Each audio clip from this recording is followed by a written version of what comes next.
How to spot a fake Les Paul. My friend was super excited to show me his new Les Paul that he got for an amazing deal online. An Alpine white, American-made Gibson Les Paul custom that would normally sell for about $5,800, he got for the low price of $1,800. Unfortunately, it wasn't an American-made Les Paul, it was a Chibson. A Chibson.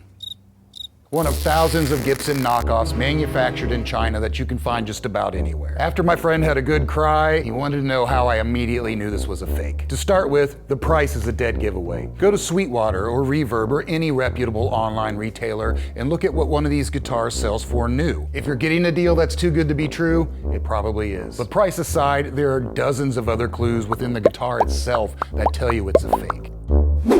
Check out this headstock. It's mushy. It's not the normal, clean, sharp mustache shape you'd normally see from Gibson. The truss rod cover, it's also the wrong shape. And look at the font, it's wonky. The access cavity, this is the wrong shape too. Not only is it sloppy, but it's oval. A Gibson would be more of a teardrop shape. And the truss rod is wrong. Never in the world would you see a Gibson custom adjusting with a hex wrench.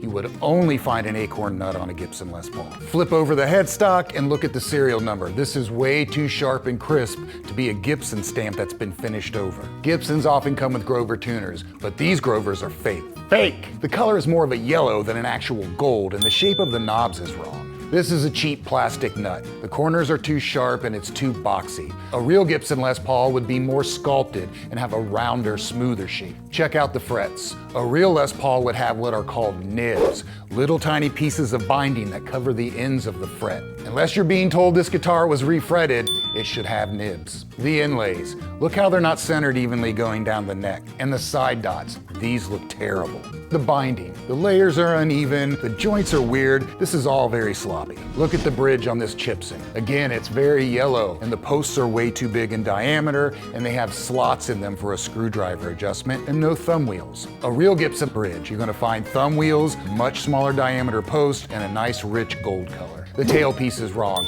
The shape is way too flat. It doesn't have the typical dome you'd find on a real Gibson. And check out the string holes. They're only inset on the back. A real Gibson would be inset on both sides. Let's open the electronics cavity. All this multicolored wire? Wrong! A real Les Paul custom is gonna have exposed metal shielded wire. And these are cheap mini pots. A real Gibson Les Paul is always gonna have high quality, full-size pots. This jack plate is wrong. It's rectangular instead of square, and the jack is inset instead of flush like you'd find on a real Gibson. And if you're left with any doubt that this is a Chinese-made guitar, look at the back of these pickups. I don't read Mandarin, but I'm pretty sure this doesn't say made in the USA.